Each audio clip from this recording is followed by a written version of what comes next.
sebagai orang Kristen. Berdoa itu merupakan suatu komunikasi, atau kan firman Tuhan katakan berdoa itu adalah napas orang Kristen, bahkan jantung orang Kristen. Jadi kalau orang Kristen tidak ada doa, berarti tak ada jantungnya itu. Tak ada jantung. Lirik dulu di sebelah kiri, sebelah kananmu, kira-kira ada nggak jantung? Jadi kalau dia bisa bernapas, dia bisa beraktivitas tanpa berdoa, berarti dia takutnya alien dia, ya kan? Alien, tak ada jantung tapi bisa bergerak dia, ya kan? Bisa dia ke pasar, dia belanja, bisa dia pergi refreshing ke Bukit Lawang, ya kan? Ya kan? Bisa dia refreshing ke Percut, naik sampan, nggak ada jantungnya, tapi bisa dia sampai di situ. Itu alien itu. Sesungguhnya di hadapan Tuhan, bahwa seorang Kristen itu harus memiliki doa, harus memiliki napas kehidupan. Doa itu dikatakan memiliki jantung. Jadi kalau orang Kristen tidak punya kehidupan doa, berarti dia ada jantungnya. Di hadapan Tuhan dia sesungguhnya adalah mati seperti liang kubur itu.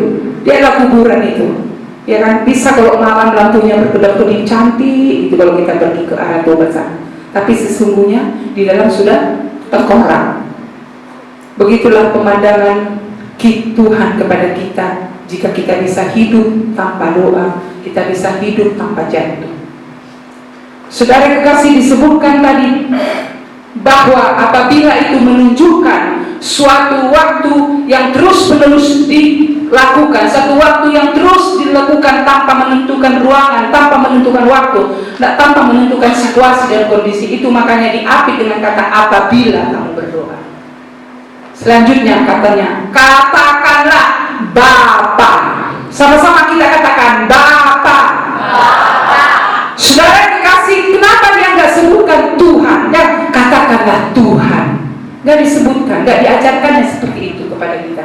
Dikatakannya, kalau kamu mau berdoa, katakanlah Bapa. Bukan dikatakannya Tuhan atau katakan Allah. Kan bisa saja gini kan, jawab Yesus kepada mereka, apabila kamu berdoa, katakanlah Allah, dikuduskanlah namamu, datanglah kerajaan. Bisa kan? Atau Tuhan, dikuduskanlah namamu, datanglah kerajaan. Bisa bukan? Tapi dia sebut Bapa. Itu membuktikan ada hubungan yang dekat dengan Tuhan. Amin. Saudara yang kekasih, kalau kita bisa menyebut Bapa, Tuhan itu sebagai Bapa, itu menunjukkan satu hubungan yang dekat. Jadi setiap orang Kristen yang selalu melakukan rutinitas berdoa, yang selalu melakukan aktivitas berdoa, itu menunjukkan ada sebuah kedekatan dengan Tuhan. Amin. Jadi kalau saudara berdoa, katakanlah Bapa, itu menunjukkan satu kedekatan yang luar biasa kepada Tuhan, di mana kita bisa mencurahkan isi hati kita. Satu malam ini saudara yang kekasih, saya berjuang untuk bisa berdiri di atas ini, karena tidur saya masih belum sempurna. Kadang kalau tengah malam terbangun, saya sulit melanjutkan tidur kembali. Selalu datang sesuatu yang gak baik di dalam kehidupan saya. Tapi saya berkata kepada Bapak tadi malam, saya bilang gini sama Bapak, Bapak, tolong aku Tuhan. Besok pagi aku khotbah, berikan aku kekuatan, berikan aku tidur nyenyak, supaya ada kekuatan sama aku Tuhan untuk menyampaikan kebenaran firman-Mu. Aku bicara, sekali waktu menunjukkan kedekatan kita kepada Bapa kita. Sekali waktu datang ipar saya dari Pekanbaru. Waktu itu dia tidur di kamar sebelah. Lalu saya berdoa kepada Tuhan. Saya katakan Bapa, saya berbicara kepada Tuhan, mengatakan Bapa seperti saya berbincang-bincang kepada seorang sahabat. Lalu saudara saya, ipar saya itu sudah duduk di samping pintu kamar saya. Dia nunggu di situ, dia mendengar saya lagi bicara-bicara. Dia seolah-olah mendengar saya punya teman di kamar itu. Lalu ketika saya buka pintu, sama seperti saya berdoa tadi malam di kamar itu. Saya terbangun jam 1 malam. Saya berdoa, Tuhan tolong saya Tuhan. Besok saya akan menyampaikan firman-Mu Tuhan. Kalau saya nggak pulih ke tidur saya tuh, bagaimana kekuatan saya Tuhan. Saya bicara gitu, nggak perlu saya lipat tangan, nggak. Saya bilang Tuhan, seperti itulah saya bicara di kamar. Tuhan, tolong saya Tuhan, besok saya akan berdiri atas nama-Mu menyampaikan kepada umat-Mu, menunggu-nunggu firman yang akan saya taburkan. Tolong saya beri kekuatan Tuhan. Lalu waktu itu kakak ipar saya itu duduk di pintu kursi itu, lalu dia keluar dari pintu, lalu saya keluar dari pintu kamar, lalu dia bilang seperti ini pada saya, yang hebatlah kau.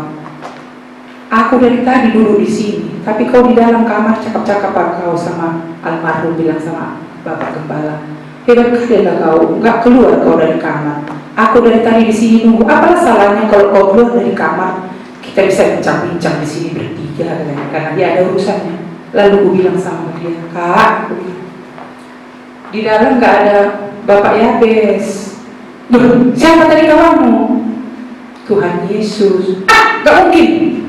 Kau kayak ada temannya kau tadi di situ, katanya. Kayak ada kawanmu, kau bukan sedang berdoa tadi, ku dengar percis katanya. Itu makanya sakit hatiku karena kau gak keluar dari kamar. Kok orang ini ngomong-ngomong di dalam kamar, aku sini nunggu-nunggu. Sini udah pagi waktu itu, bangun pagi. Kok gak keluar-keluar orang ini dari kamar? Aku di sini nunggu-nunggu. Kok sombong kali orang ini, suami istri gak keluar-keluar. Jadi gak ada kawan di situ, gak ada. Dia di belakang tidurnya, saya bilang gitu. Oh iya, maaf lah ya, saya sedang berdoa. Saya bilang kepada dia, saya sedang berdoa kepada Tuhan, saya sedang berbincang-bincang kepada Tuhan. Kalau kita lakukan, kalau kita menganggap bahwa Yesus Tuhan itu adalah Bapa, kita bisa bicara dengan dia secara dekat dari hati ke hati, menyampaikan curahan-curahan isi hati kita. Amin. Sampai orang bisa merasakan apa yang sedang kita bicarakan, seperti ada orang teman kita. Itu makanya Tuhan Yesus mengajarkan tadi, kalau kau mau berdoa, katakanlah Bapa, membuktikan satu kedekatan. Pagi hari ini pun mari kita dekat kepada Tuhan. Ketika kita berdoa, menunjukkan satu kedekatan kita kepada Tuhan. Ketika kita sering berdoa kepada Tuhan, menunjukkan satu keintiman dengan Tuhan. Jadi Bapa itu adalah satu kalimat, satu keintiman kepada Tuhan. Saudara yang kekasih, pada siang hari ini, kalau di dalam bahasa Yunani, berdoa itu berasal dari kata desesis. Desesis, jadi bahasa Yunani asli berdoa itu desesis, yang artinya kebutuhan. Saudara yang kekasih, doa itu adalah merupakan satu kebutuhan bagi kita. Amin. Satu kebutuhan bagi kita supaya orang Kristen. Itu makanya saya bilang doa itu seperti jantung, napas kehidupan kita. Satu kebutuhan, kita butuh bernapas, kita butuh berdoa. Itu dari bahasa Yunani, desesis. Bahasa Yunani adalah sebuah kebutuhan yang artinya juga berdoa. Jadi kalau saudara lakukan berdoa itu adalah merupakan satu kebutuhan, Tuhan pasti mendengar, Tuhan pasti melawat saudara dan saya. Haleluya. Saudara yang kekasih, seringkali kita memang diajar untuk berdoa di dalam bagian Alkitab ini. Tuhan ajarlah kami berdoa sama seperti yang diajarkan Yohanes kepada murid-muridnya. Jawab Yesus kepada mereka, apabila kamu berdoa, katakanlah, ajarlah kami berdoa.